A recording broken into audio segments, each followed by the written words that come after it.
The chess cheating scandal was the biggest scandal that has ever hit the world of chess and divided the entire chess community. On one side, we have one of the fastest rising junior players, Hans Niemann. Hans has been obsessed with chess ever since his youth and has one of the fastest rises to the top ranks ever. On the other side, we have Magnus Carlsen. He was the world champion from 2013 until 2023 when he renounced his title.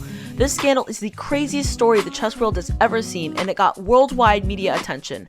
In this video, we will be going over the scandal from start to finish. Before we dive into the scandal itself, I will be going over a brief history of each player.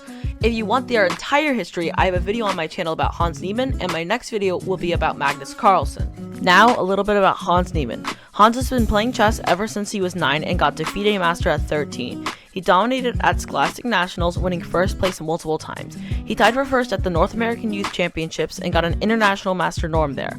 He got a second International Master Norm and his first Grandmaster Norm at the 2018 US Masters Championship.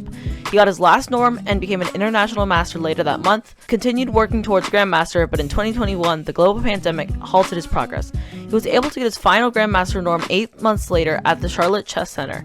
He officially got the Grandmaster title in 2021 after surpassing the ELO requirement. He continued to dominate at huge national events and was invited to the FTX Crypto Cup in 2022. Magnus Carlsen needs no introduction. He was born in Norway and started playing chess at 4.5. He played at his first tournament when he was 8 and continued to improve. At 13 years old, Magnus drew Garry Kasparov. He became world champion at 23 years old and held the title for 10 years. He stepped down in 2023. Magnus has won every single major chess event and is widely regarded as the greatest chess player of all time. Now, back to the FTX Crypto Cup. Hans was the lowest seed into the tournament. This meant that Hans had a hard time playing the top grandmasters in the tournament and lost his round against Jan-Christoph Duda. In the second round, Hans and Magnus were paired against each other. Hans played a stellar game and beat Magnus with the black pieces in their first game. After the game, he had this to say about it. Hans, yesterday was a terrible day for you, and today you start out with a masterpiece. How would you summarize it? Chess speaks for itself. Magnus still beat Hans in the overall round 3-1, but some people in the chess world thought he may be cheating. Hans continued losing and lost all of the 9 rounds he played. Magnus still won the overall tournament, but he might have been a little bit shaken. The stories continued a couple months later in September. Hans and Magnus were both playing at the prestigious Sinquefield Cup. The tournament boasts the top players in the world with a huge prize fund. Hans was not originally invited, but a player dropped out last minute and Hans joined the 10-person player field. Magnus asked for better anti-cheating measures to be put in place, and Jan Nepomniachtchi was not very comfortable playing Hans in the tournament, but the cheating measures were not put into place until after Magnus had withdrawn from the tournament. Hans had the black pieces again and played a nearly perfect game against Magnus, beating him. To put this into perspective how rare this is a list of players who have ever beaten Magnus in a classical game of chess with the black pieces. Ever. Hans even broke Magnus's 53 undefeated classical game streak. According to the engine, this is one of Magnus's worst games, as he played only 43% engine moves. This is low for the best human chess player ever. After this spectacular game, we get this humble interview from Hans. 2.5 out of 3, a dream start for you, Hans. Okay, what's your opinion? It's not bad, yeah. He played quite poorly, so I didn't do anything special. He just went. Okay, I think I played quite well, but I was actually very fortunate that this opening came on the board, and I looked at this today. And you guessed this opening today? No, I didn't guess it, but for some miracle, I had checked this today, and it's such a ridiculous miracle that I don't even remember why I checked it. I just when I saw. I just remembered H6 and everything after this, and I have no idea why I would check such a ridiculous thing, but I checked it, and I even knew that the bishop e6 is just very good. Like, it's so ridiculous that I checked it, but... So you actually, this morning, had this position? Yeah, even farther.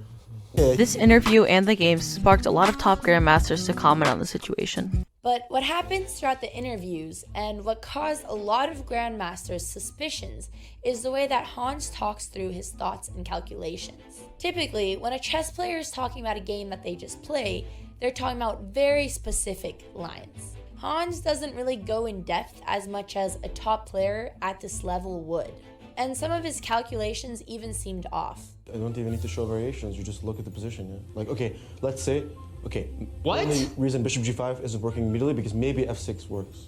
right? F6. Wait, did he just literally say I don't need to show variations? But just F4, come on, it has to be lost.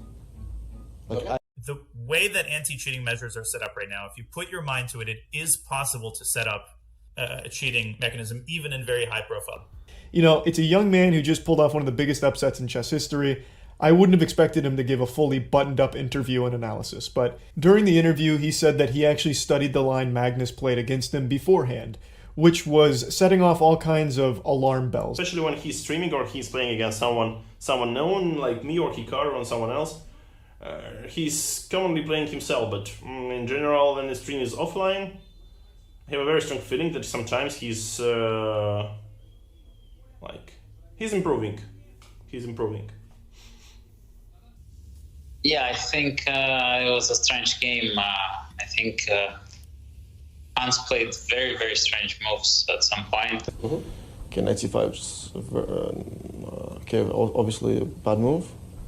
Okay, let's. I can show. It's -3. It is winning for black, so he's completely crazy. Yeah.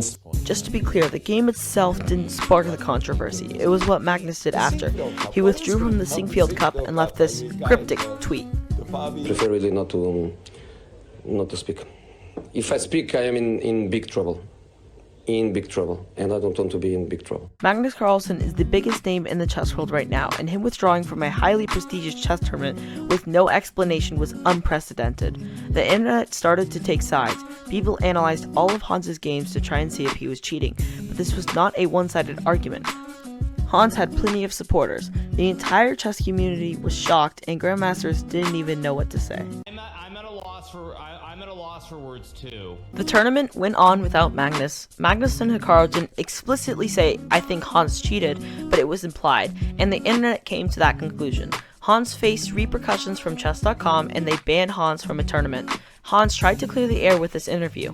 He apologized to the chess community as he had cheated in the past, but never over the board, only online. Here is that interview. When I was 12 years old, I have never, ever, and I would never do that. That is the worst thing I could ever do, cheat in a tournament with prize money. Now, I made that mistake, and this is something, it's not something I was doing consistently. Never when I was streaming did I cheat. Never did I misrepresent my strength. So I made this mistake. I was confronted by chess.com. I had fully admitted, and I stopped playing chess.com. Now, Magnus continued to be radio silent over the next 20 days. This led the internet to coming up with their own theories, including some more absurd ones. That's probably a good one, right? Probably would beat the thing. I'm serious. If the engine, it would probably. I don't know. I really don't know. Like, think about it. I don't know. This theory was the weirdest of them all. The beats theory got so popular that Elon Musk caught on. About 2 weeks later, on September 19th, Hans and Magnus were paired for a third time. This is how it went. A 2700 talented kid in the Rise couldn't produce. He got a good position against Magnus. It was a very, very good game. It was probably an inspired game, you could call it. But is it an obvious proof of cheating? Definitely not. I don't think he cheated in the Sinquefield Cup, but everything else is still up in the air. Sorry, Alejandro. I just have to interrupt you because the game started and Magnus has logged off. What has happened? Magnus has resigned. Magnus has resigned the game against Hans Niemann.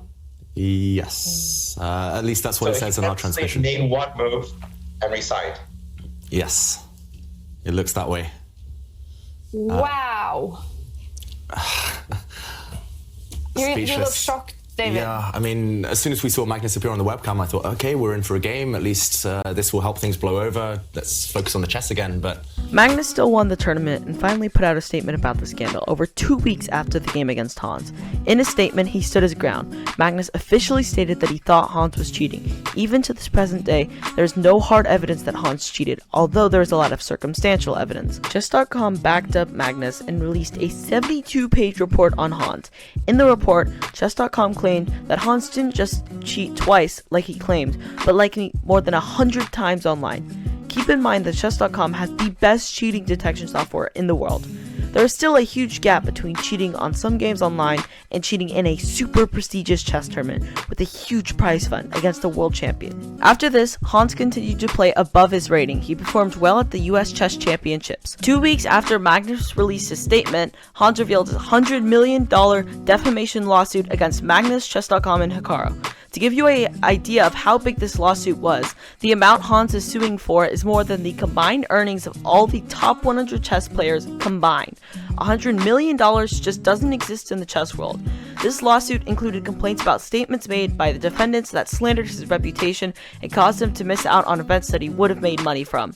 Magnus and Chess.com's legal team both filed for a motion to dismiss in December of 2022. On June 27th, the case got dismissed by a federal judge. This incredible story wraps up on August 28th, 2023, when Chess.com announced that all parties involved in the legal dispute had reached an agreement over the matter and there would be no farther litigation. In the agreement, Hans's Chess.com account was reinstated and the chess world was able to move forward. The cheating scandal was the biggest and craziest story to ever hit the chess world. We will never know if Hans cheated. The only person in the world who knows that is Hans Niemann. I really hope you enjoyed. If you could please like and subscribe, that would really help me out a lot. Hit that notification bell if you want to get notified when my video on Magnus Carlsen releases. If you want to learn about Hans Niemann and Gotham Chess, click the video on screen. Thank you so much for watching.